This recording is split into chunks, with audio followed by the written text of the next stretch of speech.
Hello बच्चों, कैसे हाल चाल है बेटा। तो पढ़ाई लिखाई एकदम बढ़िया मस्त चल रही है कि नहीं। तो बच्चों हम लोग इंटीग्रल इक्वेशन या कहिए लीनियर इंटीग्रल इक्वेशन के अगले वीडियो में आ गए हैं। इस वीडियो को आने में थोड़ा टाइम बेटा लग गया, लेकिन कोई बात नहीं, अब इसके वीडियोस रेगुलर बेसिस पे आएंगे। ठीक है बच्चों, इसके पहले ही मैंने 3 वीडियोस अपलोड किए हुए हैं, तो उन वीडियोस को बेटा पहले देख लीजिए, जिसमें मैंने इंट्रोडक्शन में बताया था कि भाई लीनियर इंटीग्रल इक्वेशन क्या होती है। फिर मैंने बताया था फ्रेडहोम इंटीग्रल इक्वेशन क्या होती है, वोल्टेरा इंटीग्रल इक्वेशन क्या होती है, फर्स्ट काइंड क्या होता है, सेकंड काइंड क्या होता, थर्ड काइंड क्या होता। ये बच्चों स्टार्टिंग के वीडियो मैंने बताया हुआ। प्ले लिस्ट पे जाइए बच्चों, प्ले लिस्ट पे जाने के बाद आप वहां पर लीनियर इंटीग्रल इक्वेशन की आपको प्लेलिस्ट मिलेगी, उससे जाकर के बेटा स्टार्टिंग के वीडियो पढ़ लीजिए। स्टार्टिंग के वीडियो पढ़ना बहुत जरूरी है, जिसमें मैंने इंट्रोडक्शन को समझाया था।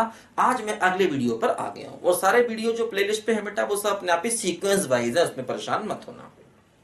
ठीक है बच्चों, तो आज बच्चों थोड़ा हम लोग इसमें कुछ और बातों को सीखेंगे कि आखिर इंटीग्रल इक्वेशन का सलूशन किसे कहते हैं। इस बात को जरा हम आज समझेंगे। देखो बच्चों, मैंने क्या बताया था आपको, मैंने बेटा आपको यह बताया था कि अगर मान लीजिए मेरे पास कोई इक्वेशन इस टाइप की है, G x into y x बराबर f x plus lambda integration a के एक्स टी और वाई टी और डी टी। ये बात देखो मैंने आपको समझाई थी कि ये जनरल फॉर्म होता है लीनियर इंटीग्रल इक्वेशन का, है ना। ये लीनियर इंटीग्रल इक्वेशन का जनरल फॉर्म होता है। जैसे इसमें एक y जो है ना, वो इंटीग्रेशन के अंदर होता है, यही y हमको चाहिए होता है। यही y जो है ये हमें निकालना होता है, यही y अननोन होता है। तो अननोन टर्म जो है वो इंटीग्रल के अंदर बैठा होता है, यही यहां पर दिक्कत होती है। तभी इसको इंटीग्रल इक्वेशन कहते हैं, तभी हम इसको अलग से डील करते हैं, क्योंकि जो अननोन टर्म है जो निकालना है वही इंटीग्रेशन के अंदर बैठा होता है। ठीक है, और y की पावर 1 है, इसलिए इसको लीनियर इंटीग्रल इक्वेशन कहा जाता है। देखो y की पावर 1, इधर भी देखो एक y है, यहां भी y की पावर 1, इसलिए इसको हम लीनियर इंटीग्रल इक्वेशन कहते हैं। k जो है ना, k ये x और t का फंक्शन होता है, इसलिए हम इसको कर्नल कहते हैं। ये सब बातें बहुत डिटेल से बेटा हम लोग पिछले वीडियोस में पढ़ चुके हैं, तो पुराने वीडियोस बेटा जरूर देख लीजिए, स्टार्टिंग से देखिए, आपको एक एक बात समझ में आएगी, मैं गारंटी दिलाता हूं। ऐसा हो नहीं सकता कि आपको समझ में ना आए, ये इम्पॉसिबल है। समझ में नहीं आने वाला वर्ड मेरी डिक्शनरी में बेटा है ही नहीं। ठीक है, तो आपको सब कुछ समझ में आएगा, लेकिन बेटा स्टार्टिंग से वीडियो देखिए, इसकी प्लेलिस्ट पे जाइए और वीडियो सारे स्टार्टिंग से आप देख लीजिए। ठीक है, तो ये कर्नल होता है। ठीक है, ये y है, अननोन है। देखो यहाँ पर एफ एक्स जी एक्स ये सब हमको दिए होते हैं। फिर जी एक्स की वैल्यू पर डिपेंड करता है कि भाई फर्स्ट काइंड है, सेकंड काइंड है या फिर थर्ड काइंड है, वो सब मैंने आपको डिटेल से पढ़ाया हुआ है। अच्छा देखो, लोअर लिमिट कांस्टेंट है, ए मतलब अपर लिमिट मैंने नहीं लिखी। अपर लिमिट कांस्टेंट भी हो सकती है और एक्स के टर्म में भी हो सकती है, ध्यान रखना। ठीक है, फ्रेडहोम में अपर लिमिट भी कांस्टेंट होती है, वोल्टेरा में upper limit in terms of x होती है। ठीक है, लोअर लिमिट तो दोनों में ही कांस्टेंट है, ए है, लेकिन फ्रेडहोम में अपर लिमिट भी कांस्टेंट होती है, वोल्टेरा में अपर लिमिट जो इन टर्म्स ऑफ एक्स होती है। अभी मैंने देखो यहाँ अपर लिमिट नहीं लिखी है इंटीग्रेशन की, तो ये बात मैंने आपको बताई थी। ये general form of linear integral equation होती है। इसमें हमको y की वैल्यू हमेशा निकालनी होती है। ये k है, एफ एक्स है, जी एक्स है, ये सब हमको यहाँ पर दिए जाते हैं। ठीक है, जी एक्स पर डिपेंड करता है कि भाई ये इक्वेशन किस टाइप की है। जी एक्स अगर 0 होता है तो इसको फर्स्ट काइंड कहते हैं, जी एक्स अगर 1 होता है तो इसको सेकंड काइंड कहते हैं, और जी एक्स अगर कुछ और होता है तो फिर इसको हम थर्ड काइंड कहते हैं। ठीक है, लोअर लिमिट कांस्टेंट रहते हैं, अगर अपर लिमिट जो है वो कांस्टेंट है तो इसको हम फ्रेडहोम कहते हैं, और अगर upper limit in terms of x होती तो इसको हम वोल्टेरा कहते हैं। अब देखो हम जरा समझें आखिर आज की solution of linear differential equation, LDI का मतलब linear differential equation, sorry linear integral equation, LIE, है ना। इससे पहले वो डिफरेंशियल इक्वेशन की बातें चल रही थी ना, तो वही दिमाग में बैठा हुआ है। लीनियर डिफरेंशियल इक्वेशन ये इतना कॉमन वर्ड है, ठीक है ना। तो यहां पर हम पढ़ रहे हैं क्या, लीनियर इंटीग्रल इक्वेशन। तो इसका बच्चों हमें सोल्यूशन करना है, आखिर क्या होगा solution of linear integral equation, है ना। शॉर्ट फॉर्म है किसकी, लीनियर इंटीग्रल इक्वेशन की। देखो जैसे क्या होता है, y की ऐसी वैल्यू है ना, वैल्यू ऑफ y है ना, y की ऐसी वैल्यू जिसको इसमें हम पुट करें और दोनों साइड सेम हो जाए, y की ऐसी वैल्यू फॉर विच, ठीक है, बोथ साइड्स ऑफ, ठीक है, इक्वेशन इज सेम, ठीक है, y की ऐसी वैल्यू जिसको पुट करने पर इस इक्वेशन की दोनों साइड सेम हो जाए, है ना, उसको हम कहते हैं is called solution of equation, उसको हम कहते हैं इस इक्वेशन का सॉल्यूशन। इक्वेशन मतलब ये वाली इक्वेशन जो हमारी लीनियर इंटीग्रल इक्वेशन है ना, y की कोई भी वैल्यू अगर हम उसको रखें और दोनों साइड्स इक्वल हो जाएंगे तो हम लोग उसको कहेंगे कि भाई ये इसका सॉल्यूशन है। जैसे कि देखो सॉल्यूशन पर बेस्ड काफी अच्छे अच्छे क्वेश्चन बनते हैं, तो हम लोग पहले 2-4 एग्जांपल सॉल्यूशन पर बेस्ड करेंगे, बाकी सारी चीजें मैं आपको 1 बाय 1 पढ़ाऊंगा, लेकिन सीक्वेंस थोड़ा मेरे हिसाब से बेटा चलेगी, क्योंकि मुझे मालूम है कि अच्छी सीक्वेंस क्या हो सकती है एक बच्चे के समझ में आने के लिए। बहुत सी बातें हैं, जैसे टाइप्स ऑफ कर्नल होते हैं, ये भी मैं आपको समझाऊंगा। फिर होता है कि इंटीग्रल के अंदर डिफरेंशिएशन करना, वो भी मैं आपको समझाऊंगा। हर बात मैं आपको समझाऊंगा, लेकिन थोड़ा सा मेरे अकॉर्डिंग जैसे जैसे मैं बताऊं वैसे वैसे पढ़ते रहिए, चीजें बहुत इजी हो जाएंगी आपके लिए। तो पहले हम लोग इसके सोल्यूशन के 1-2 क्वेश्चंस करते हैं। देखो जैसे मान लो हमें क्वेश्चन बच्चों यहां पर दिया जाए, क्वेश्चन देखो यहां पर बच्चों ये दिया गया है, ऐसे दिया गया है हमें इक्वेशन y(x) बराबर 1/1 प्लस एक्स स्क्वायर और minus integral 0 to x t/1 plus x square और yt और dt। देखो ये हमें यहाँ पर इक्वेशन दिया गया है। देखो इसमें gx की वैल्यू 1 हो गई है, लोअर लिमिट देखो x हो गई है, तो ये वोल्टेरा टाइप है। लोअर लिमिट कांस्टेंट है, अपर लिमिट x हो गई, तो वोल्टेरा टाइप है। देखो ये हमारा कर्नल है, ये टर्म जो यहाँ दिया गया ना ये k है कर्नल, और देखो ये yt यहाँ पर आ गया, ठीक है, gs की वैल्यू 1 हो गई और fs की देखो वैल्यू ये हो गई, ये हमारा हो गया क्या बोलो कर्नल। तो ये वोल्टेरा टाइप की हमारी इक्वेशन है बच्चों, ठीक है। अब कहेंगे क्वेश्चन क्या कि show that yx equal to 1/1 plus x square की पावर 3/2, ठीक है, इज सोल्यूशन ऑफ इट,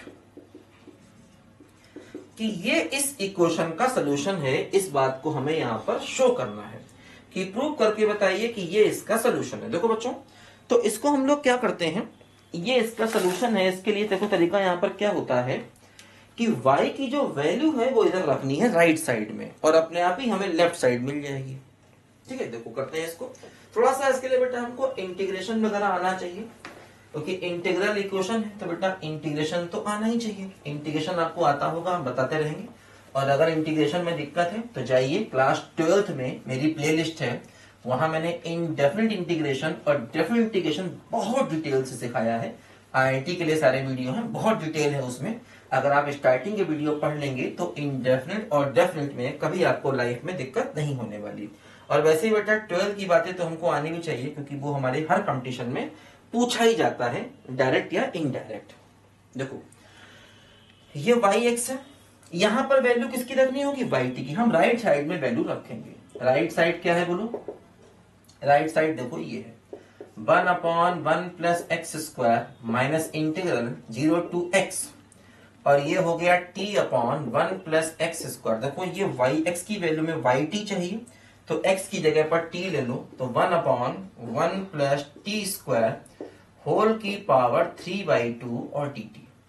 बात समझे, हमें yt रखना है, yt की मतलब x की जगह पर t ले लोगे तो yt मिल जाएगा, yt ये हो गया। ये हमने राइट साइड को लिया, अब हमें क्या शो करना है कि ये वैल्यू लेफ्ट साइड के बराबर आएगी। लेफ्ट साइड का मतलब इसके बराबर ये वैल्यू आनी चाहिए। इसको लिख लेते हैं, क्योंकि इसको मिटा देते हैं यहां से। ये वैल्यू बेटा इसके बराबर देखो यहां से आनी चाहिए, ठीक है। yx की जो वैल्यू है ये लेफ्ट साइड के बराबर आनी चाहिए, तो राइट साइड को सिंप्लीफाई करेंगे और लेफ्ट साइड की वैल्यू के बराबर आना चाहिए इसको। ये हमें यहां पर काम करना है। एक सेकंड, कोई इंपॉर्टेंट फोन आ गया, बस मैं 1 मिनट लगाऊंगा, आप लोग थोड़ा इसको लिखिए।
सॉरी सॉरी सॉरी, किसी का जरूरी फोन आ गया था, शायद आपका 1 मिनट खराब हुआ। कोई बात नहीं, टेंशन मत लो। इतनी देर में आपने गाने वाने सुने होंगे, ठीक है ना। चलो खैर आगे बढ़े। तो बच्चों देखो, यहाँ पर हम इसको अब राइट हैंड साइड को लेकर चल रहे हैं, और हम यहाँ पर लेफ्ट हैंड साइड इसका क्या है बोलो, वाई एक्स। इस इक्वेशन का लेफ्ट हैंड साइड क्या है, वाई एक्स। तो इसको सॉल्व करेंगे और वाई एक्स के इक्वल आ जाना चाहिए, क्योंकि राइट साइड को हम सॉल्व करेंगे और वाई एक्स यानी कि लेफ्ट साइड के देखो ये इक्वल आ जाना चाहिए।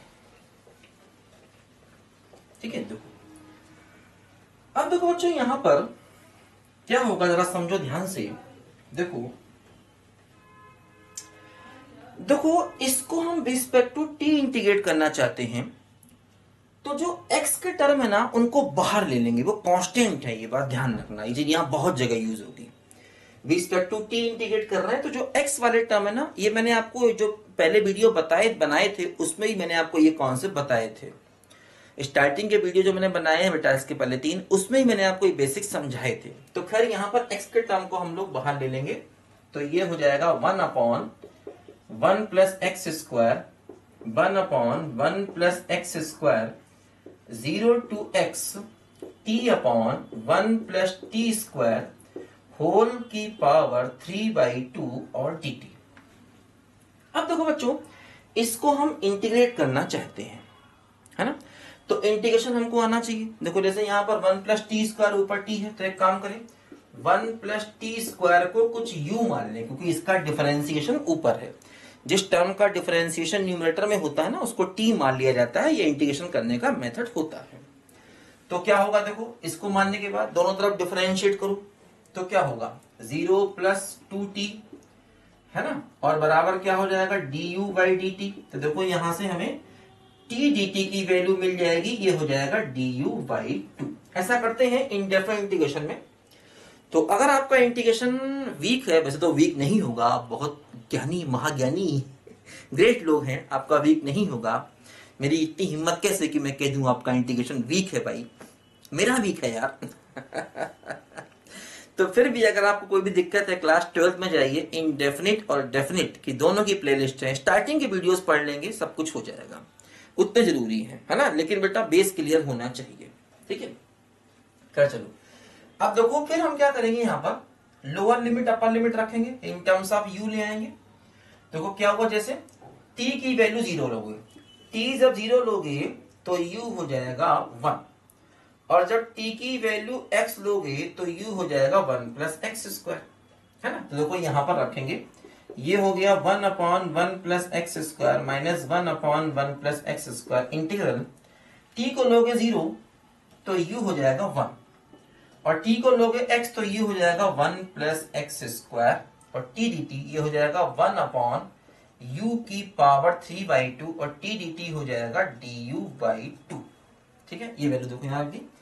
अब इसको बेटा हम जरा यहाँ पर इंटीग्रेट कर देंगे आसानी के साथ में, इजी हो गया। देखो ये क्या हो गया, ये देखो 1/2 बाहर आ गया, और u की पावर -3/2 होगा ऊपर जाके, ऐसे है ना, 1/u की पावर 3/2 है du, तो हो जाएगा u की पावर -3/2।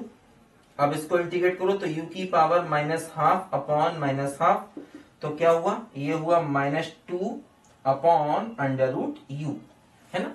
देखो इसका कुल मिला के इंटीग्रेशन यहां पर हो जाएगा बच्चों, क्या बोलो, -2/√u, और ये इसकी 1 से 1 प्लस एक्स स्क्वायर तक है, लोअर लिमिट और अपर लिमिट। ठीक है बच्चों,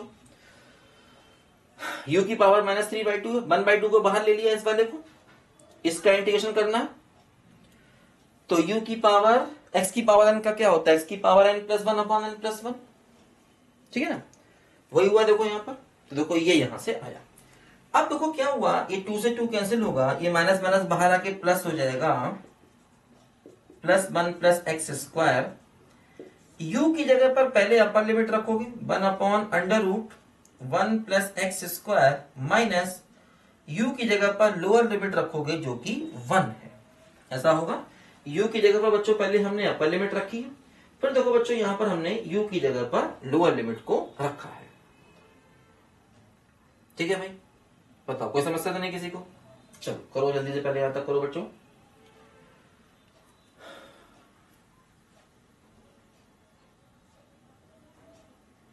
अब देखो क्या होगा, ये टर्म अंदर ले जाओगे तो ये क्या है, 1/1 प्लस एक्स स्क्वायर है, और ये इससे मल्टीप्लाई होगा तो दिख रहा है ना, हाँ दिख रहा है, तो पावर हो जाएगा 3/2, और ये इससे मल्टीप्लाई होगा तो -1 हो जाएगा। बात समझे? अब देखो ये इससे कैंसिल हो जाएगा तो क्या आ गया, 1/1 प्लस एक्स स्क्वायर की पावर 3/2 आ गया। यही तो वाई एक्स है और यही तो हमको लाना है, क्योंकि लेफ्ट हैंड साइड यही था, है ना। राइट साइड को सॉल्व किया, उसने y की वैल्यू पुट की, इंटीग्रेट किया, और देखो ये वाई एक्स के बराबर आ गया। वाई एक्स क्या हो गया, अपना लेफ्ट हैंड साइड के बराबर आ गया। बात समझे? तो ये छोटे छोटे क्वेश्चन यहाँ पर होते हैं, बहुत इंपॉर्टेंट होते हैं किसी भी कंपटीशन में, और आसान भी होते हैं।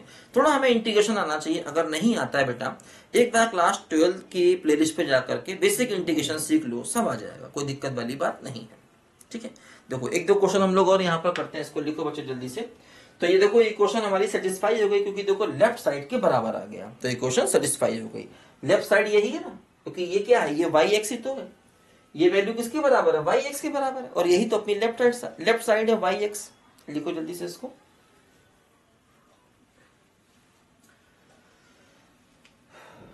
चलो एक क्वेश्चन देखो बच्चों और यहां पर किया जाए। सही तो क्वेश्चन काफी इजी था, एक क्वेश्चन थोड़ा सा लेंदी है, उसको कर लिया जाए, क्योंकि लेंदी क्वेश्चन से हम लोग कहां डरते हैं भाई। एक से एक बड़े सवाल हमने कर लिए बेटा। मैं तेरी न तीन साथी से न पैमाने से, दिल बहलता है मेरा आपके आ जाने से, आपके आ जाने से, आपके आ जाने से। देखो बच्चों एक और क्वेश्चन बेटा हम लोग करते हैं। क्वेश्चन बेटा देखो कुछ इस तरीके से है कि एक हमें इंटीग्रल इक्वेशन दी गई है, तो देखो ये है वाई एक्स बराबर sine x plus 2 into integral 0 to x cos of x minus t y t और डी टी। ऐसे देखो हमें इंटीग्रल इक्वेशन एक दी गई है, वाई एक्स बराबर sine x plus 2 0 to x cos of x minus t y t d t, और हमें शो करना है कि शो दैट y बराबर x e की पावर x इज द सॉल्यूशन, कि y बराबर दिस, ये इसका एक सॉल्यूशन होगा। ठीक है बच्चों, तो देखो यहां पर बच्चों फिर वही है कि y की वैल्यू देखो राइट हैंड साइड को यहां पर भी हम लोग लेके चलेंगे, तो राइट हैंड साइड बच्चों क्या है, sine x plus 2 integral 0 to x और cos of x minus t, और बच्चों y t की वैल्यू हो जाएगी t e की पावर t dt। देखो ये यहां से वैल्यू हो जाएगी किसकी, y t की, क्योंकि ये y ऑफ x है, y ऑफ t चाहिए, इन टर्म्स ऑफ t लिखना है, तो t e की पावर t ये रखा।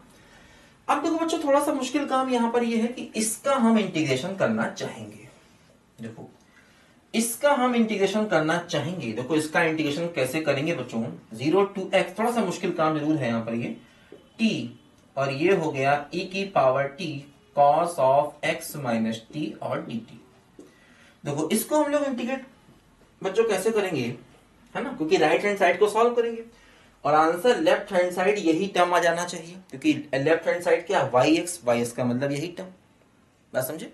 देखो तो क्या होगा, इसको पहला मानेंगे और इस पूरे को दूसरा मानेंगे, तो क्या होता है इंटीग्रेशन, फर्स्ट इंटू सेकेंड का इंटीग्रेशन माइनस इंटीग्रल फर्स्ट का डिफरेंशिएशन सेकेंड का इंटीग्रेशन, तो सेकेंड का बच्चों हमें इंटीग्रेशन करना है।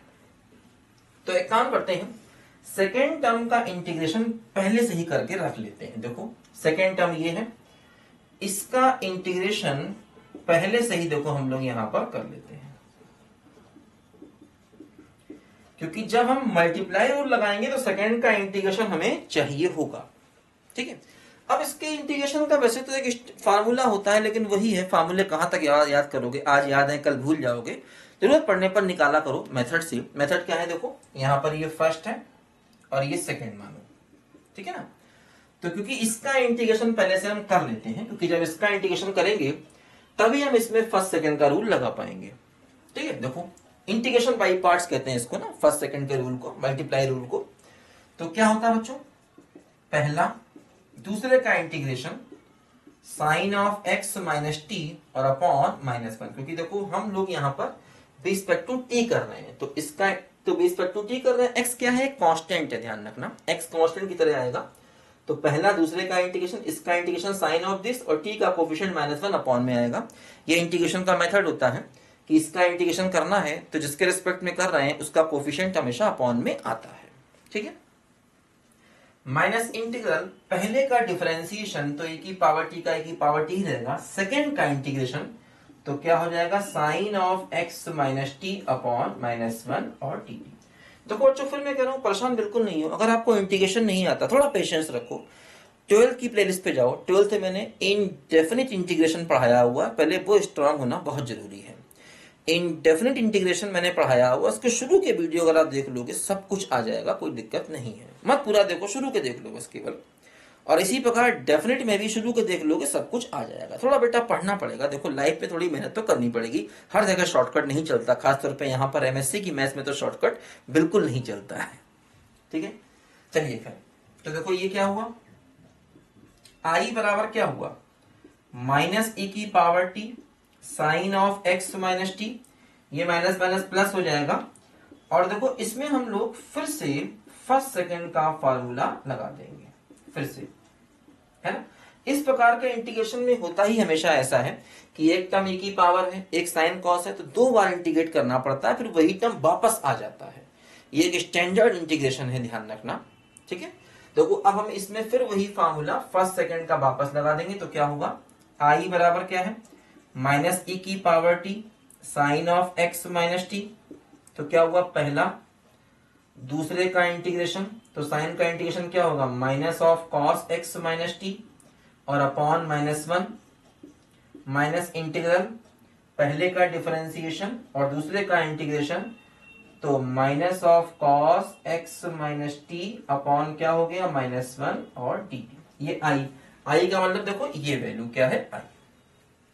देखो ध्यान दो बच्चों, देखो ये क्या हुआ माइनस माइनस प्लस फिर आगे माइनस, तो फिर पूरा माइनस हो जाएगा, और ये जो इंटीग्रेशन है देखो ये वापस वही आई बन जाएगा जिसको लेकर चल रहे हैं। ऐसा हमेशा इसमें होता है। ठीक है, जब एक टर्म e की पावर में हो दूसरा साइन या कॉस में होगा तो हमेशा ये प्रोसेस होता है इंटीग्रेशन को करने का। देखो ये आई बल्कि माइनस आई बन जाएगा, तो माइनस आई और आई इधर आएगा तो 2i ये हो जाएगा हमेशा।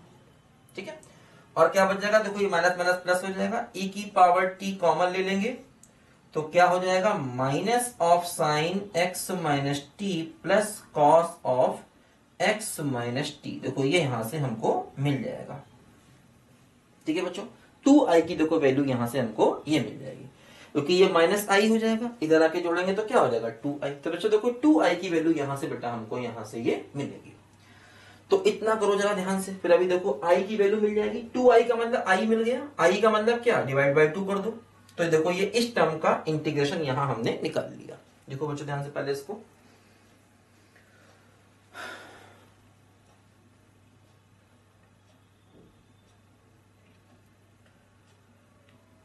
मैं से मिनते न साथी से न पैमाने से दिल बहलता है मेरा आपके आ जाने से।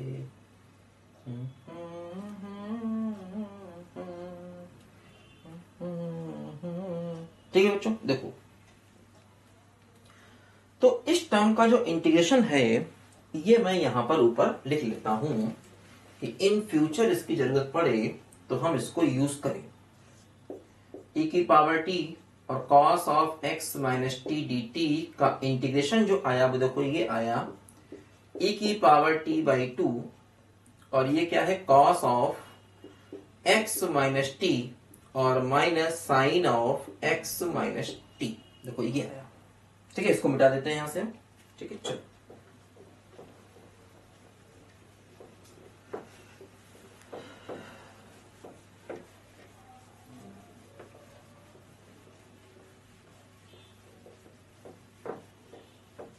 देखो ध्यान दो, अब इसमें फिर वही रूल लगाएंगे, क्या, फर्स्ट इंटू सेकेंड का इंटीग्रेशन जो ये है, ठीक है, फर्स्ट इंटू सेकेंड का इंटीग्रेशन और पूरे पर लिमिट, ठीक है, माइनस इंटीग्रल फर्स्ट का डिफरेंशिएशन तो 1 हो गया और सेकेंड का इंटीग्रेशन जो कि देखो यहां पर ये है e की power t by 2 cos of x minus t minus sine of x minus t और dt, और ये लिमिट लगेगी 0 टू x ऐसे, ठीक है। फर्स्ट सेकंड का इंटीग्रेशन माइनस इंटीग्रल फर्स्ट का डिफरेंशिएशन सेकंड का इंटीग्रल। देखो ध्यान दो, अब यहां पर जैसे क्या करोगे, सबसे पहले तुम t की जगह पर अपर लिमिट रखोगे, तो जब t की जगह अपर लिमिट रखोगे तो x e की पावर x बाई 2 यहां रखोगे, cos 0 की वैल्यू 1 यहां रखोगे 0, और माइनस t की जगह पर लोअर लिमिट रखोगे जो कि 0 है तो सब 0 हो जाएगा, तो केवल यहां से बचेगा x e की पावर x बाई 2। अच्छा, ये देखो यहां पर क्या हुआ कि देखो ये आ गया 0 से x, है ना, 1/2 को बाहर लेने चाहे तो क्या बचेगा, e की पावर t और cos of x minus T, ठीक है, और dt, ठीक है, और ये माइनस माइनस प्लस हो जाएगा और ये हो जाएगा 1/2 इंटीग्रल 0 टू x e की पावर t और sine of x minus t और dt। यहां पर देखो हम आ गए, एक बार देख लेते हैं फिर से, t की जगह x रखोगे, माइनस t की जगह 0, माइनस 1/2 बाहर आया, ये आ गया, माइनस माइनस प्लस 1/2 बाहर, ये आ गया, ठीक। अब देखो इसका इंटीग्रेशन तो हमको मालूम ही था, इस वाले का देखो इंटीग्रेशन हमको मालूम ही था, ये है, इसका इंटीग्रेशन निकालना होगा, निकालेंगे। देखो देखो ये क्या बचा, ये बचा x e की पावर x बाई 2 और माइनस 1/2, इसका इंटीग्रेशन देखो बेटा ये है, और फिर वही x की जगह पहले t की जगह रखोगे अपर लिमिट, तो क्या बचेगा, तो बचेगा e की पावर x बाई 2, है ना, और t की जगह अपर लिमिट रखोगे तो cos 0 होगा जो 1 हो जाएगा, t की जगह x रखोगे तो e की पावर x बाई 2, फिर लोअर लिमिट रखोगे t की जगह पर, ठीक है ना, t की जगह पर लोअर लिमिट रखोगे, यहां पर रख लेते हैं, देखो ये है ना, t की जगह पर पहले ऐसे ना 0 टू x है, 0 टू x, क्योंकि यहां पर लिमिट लगी है 0 टू x, तो t की जगह क्या हुआ अपर लिमिट, तो cos 0 की वैल्यू 1 माइनस t की जगह पर x रखोगे तो साइन 0 0 हो जाएगा, फिर माइनस t की जगह पर लोअर लिमिट, तो क्या हुआ e की पावर 0/2 तो 1/2, t की जगह पर लोअर लिमिट तो क्या होगा cos x माइनस का साइन x, ऐसे बचेगा, है ना, t की जगह पर पहले अपर लिमिट फिर माइनस t की जगह पर लोअर लिमिट, तो क्या हुआ e की पावर x बाई 2 माइनस 1/2 और cos x माइनस का साइन x, ठीक है भाई।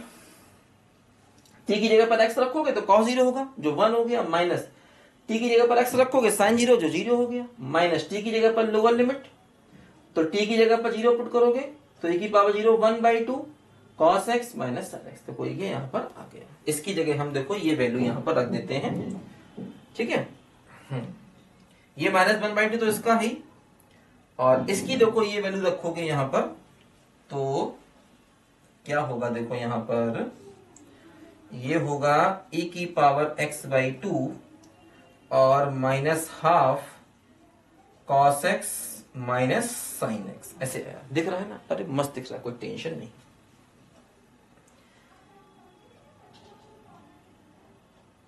ठीक है ना, ये इसकी वैल्यू देखो यहां पर आ गई, है ना, बोलो भाई। अच्छा,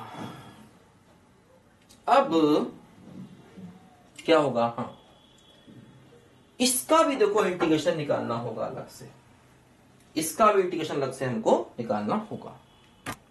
ठीक है बच्चों, करते हैं। देखो इसका इंटीग्रेशन अलग से हमको यहां पर निकालना होगा। देखो जल्दी से,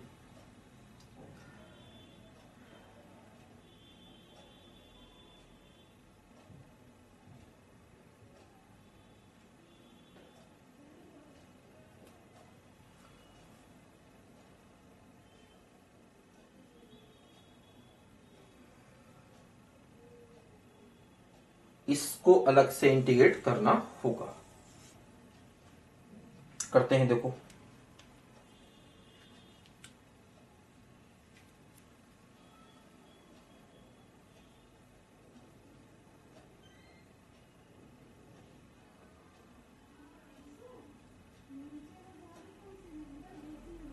देखो फिर वही तरीका है क्या, इसकी वैल्यू यहां लिखती है। सही तो है यार सब कुछ। अगर गलत हुआ तो कहानी बहुत लंबी चली जाएगी बेटा। कोई दिक्कत नहीं, परेशान हो तो सब कुछ सही है ना, सब कुछ सही है बेटा, कोई दिक्कत नहीं है। ठीक है, हाँ ठीक है, चलो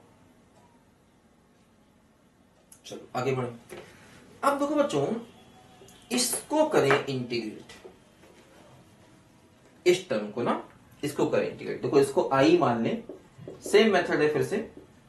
0 to x e की पावर t और sine of x minus t dt। देखो थोड़ा सा डायरेक्ट कर रहे हैं, तो फिर वही फर्स्ट और सेकंड। ठीक है, फर्स्ट सेकंड किसी को मान सकते हैं। जब e की पावर x साइन और कॉस होता है ना, फर्स्ट सेकंड किसी को मान सकते हैं, ध्यान रखना।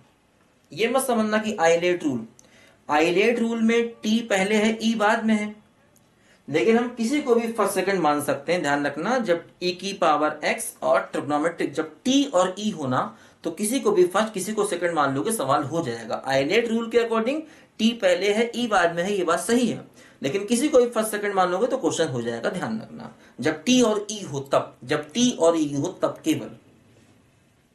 देखो पहला, दूसरे का इंटीग्रेशन, तो minus cos x minus t minus integral, पहले का डिफरेंशिएशन दूसरे का इंटीग्रेशन, तो minus cos x minus t upon minus one और डी टी। तो क्या देखो हुआ, ये हो गया e की पावर t और cos of x minus t, minus minus plus और फिर से माइनस, फिर फर्स्ट सेकंड लगा दो, तो पहला और दूसरे का है ना इंटीग्रेशन। ठीक है, पहला दूसरे का इंटीग्रेशन माइनस इंटीग्रल, पहले का डिफरेंशिएशन दूसरे का इंटीग्रेशन।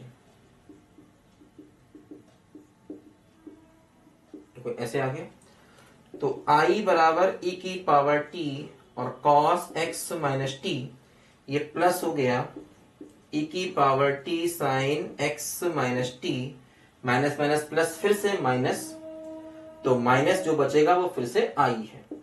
i और i इधर आके 2i आएगा, तो i की वैल्यू क्या हो जाएगी, देखो 1/2 e की पावर t बाहर है, तो cos of x minus T plus sign of x minus t. देखो i की वैल्यू ये आ गई। अब इसमें देखो बच्चों लिमिट भी लगानी है। एक 1/2 देखो यहां पर पहले से ही है, और जब इसमें लिमिट लगाओगे तो t की जगह पहले रखोगे अपर लिमिट, तो क्या होगा 1/2। t की जगह पहले अपर लिमिट रखोगे तो क्या होगा e की पावर x, t की जगह पहले x रखोगे तो cos 0 जो 1 हो जाएगा। ठीक है, e की पावर x और ब्रैकेट में बचेगा 1 माइनस, यहां पर रखोगे तो साइन 0 0 हो जाएगा, फिर माइनस t की जगह पर 0 रखोगे तो क्या होगा, ये होगा 1/2, और ब्रैकेट में t की जगह पर 0 रखोगे तो क्या बचेगा cos x plus sign x, तो cos x plus sign x यहां बच जाएगा। इतना तुम समझ जाओगे, कोई दिक्कत नहीं बेटा, इतना तुम समझ जाओगे, कोई दिक्कत नहीं ना। ठीक है ना, इतनी बात तुम समझ सकते हो। 1/2 पहले था, एक 1/2 इसके साथ में भी आया, तो 1/2 इंटू दिस आया और माइनस 1/2 इंटू दिस आया। ठीक है ना, कोई दिक्कत नहीं, समझ लोगे, कोई दिक्कत नहीं। अब देखो थोड़ा हम इसको सिंप्लीफाई करें बस। देखो